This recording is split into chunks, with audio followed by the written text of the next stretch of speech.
Hello everyone. Now we're going to talk about part 2 of our lecture from chapter 10 on early childhood psychosocial development. In this section, we're going to talk about the development of play.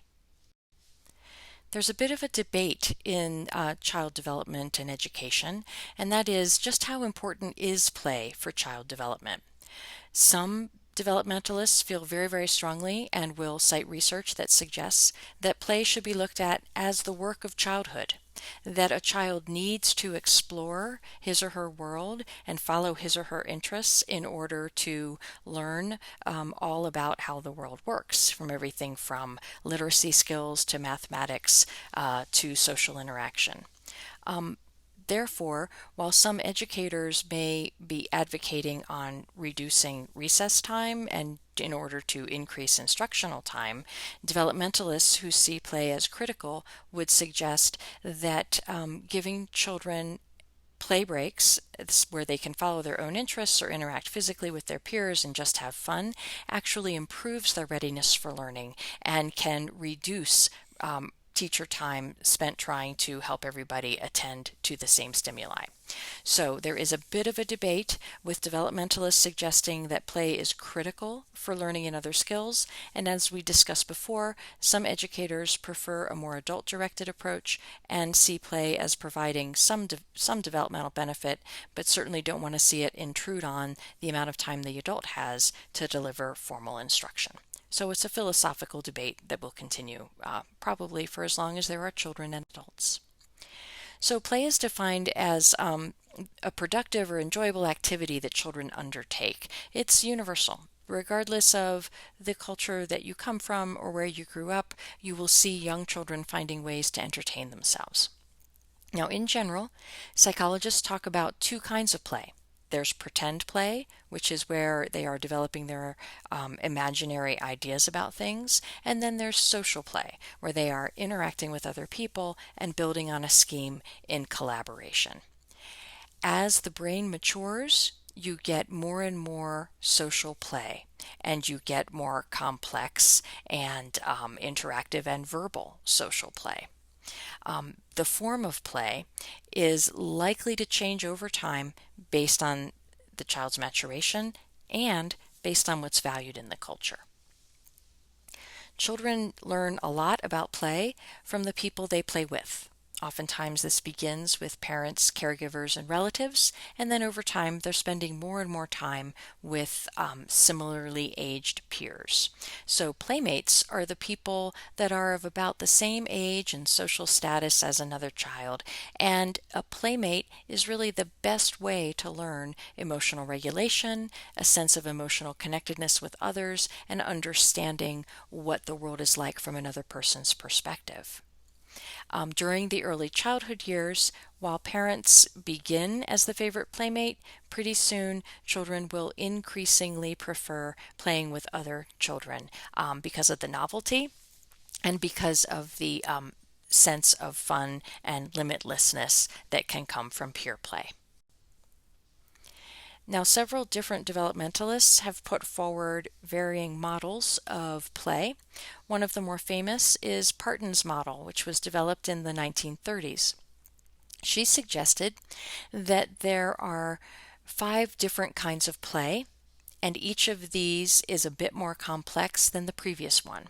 So the developmental progression of a child could be observed by watching the complexity of the play. So the first stage in Parten's model is the solitary play stage, where a child plays alone and is often unaware of any other children playing nearby. Even if they're aware, doesn't really make much of an impact on the play acts of the child. As a child gets a little older, around 14 to 18 months, they develop the second kind of play, which is called onlooker play. This is where the child watches other children at play, may or may not join, but is definitely absorbing or learning through observation and might imitate that play at another place or time. The next stage of play development in Parten's model is referred to as parallel play. This is when children play with similar toys in very similar ways, but not together. So you might imagine children playing with blocks where they're each building their own thing, but not trying to build anything in concert with each other. As children reach 3.5 or 4, they start to do more associative play, which is the fourth type of play in Parten's model. This is when they are interacting with each other, watching what each other does, sharing their materials, sometimes even making suggestions. Their play isn't quite reciprocal, but it has moments of engagement between the two individuals while still kind of doing their own thing. To Parten, associative play is like a bridge between parallel play, where they're doing their own thing next to each other, to the highest level of play in her model, which is cooperative play. This is when the children are playing together, when they're creating, elaborating on what the other person has brought to the play activity, and play really becomes more of a joint activity and may even involve formal turn taking. So, some developmentalists feel that a child's ability to play has been somewhat subverted in our culture, and by subverted they mean minimized. There is an increasing push towards early mastery of academic skills. 20 years ago, what we expected a child to have in their repertoire when attending kindergarten, our expectations were a whole lot lower. At this point, preschools oftentimes feel responsible for teaching things like letter number identification, one-to-one correspondence, those sort of skills that used to be held until kindergarten. There's also been a rise of electronic media, which may, in some families, take the place of interactive play. While it has its benefits and can encourage a young child to follow an interest or develop some skills in areas that are confidence building, increasing engagement in electronic media usually in studies corresponds with a decrease in the amount of Playmate playtime. And as we'll talk more and more in future units, pediatricians recommend in general no more than 1 hour of screen time for children between the ages of 3 and 5 years. And that's because they want them to be engaging in the natural world with peers and adults. And then lastly, play seems to be minimized in our current culture because we may have a generation of adults who are prioritizing control and discipline and schedule over kind of free creative exploration. And so the thought is that the philosophy of different cohorts of adults has decreased our cultural interest in free play. Now, beyond Parten's model of the types of play, there are other kinds of play that are important to think about when we're talking about early childhood. The first is active play, where there's physical exercise just built right into whatever play is happening. You may also think of it as rough and tumble play, where there's a lot of practice, guided practice or unguided practice of motor skills. A lot of times this is just a great way to get energy out, to learn how to regulate motor behaviors so that maybe you're competing and it can seem like you're mimicking aggression, but there's actually no intent to harm. There are all kinds of ways of communicating in rough and tumble play that this is just fun, but many times with young children, there will be a line that someone will cross, it will get too rough, and the adult has to get involved. So while rough and tumble play is a developmentally appropriate activity, it's really common, you'll see kids enjoying it all the time, they often do need some adult interaction to keep it safe. Being this physical with other people does improve our ability to pick up on facial expressions, to learn how to inhibit our responses, and it is thought that engagement in rough and tumble play can actually facilitate the maturation of the prefrontal cortex. So, with good rules, with limits, a great way to learn. Another kind of play is sociodramatic play, which is really pretend play, when a child wants to take on a role, maybe dress up, develop schemes or ideas, and engage playmates in playing those roles. With these sorts of complex stories that children develop together, they can practice emotional regulation, they develop a sense of themselves, they get to take on different identities, and they get to play with ideas that are maybe outside of their own experience.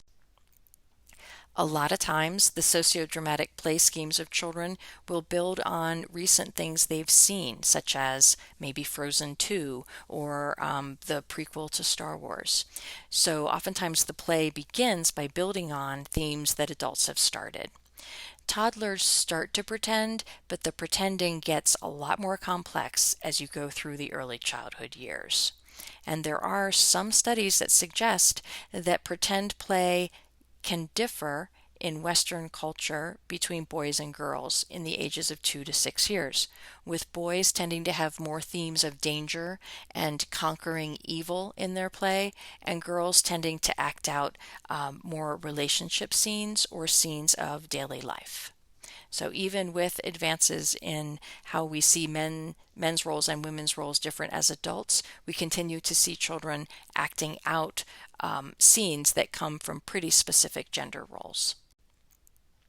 Sociodramatic play also assists with building empathy and theory of mind. There's nothing quite like walking in another person's shoes to helping you understand how that person could feel. And that's what pretend play can do for children.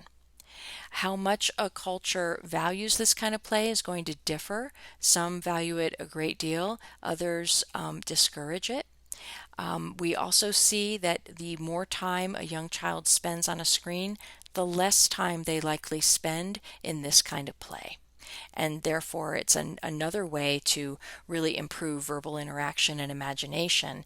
And this is where the American Academy of Pediatricians has also emphasized no more than about an hour of adult supervised screen time for preschoolers.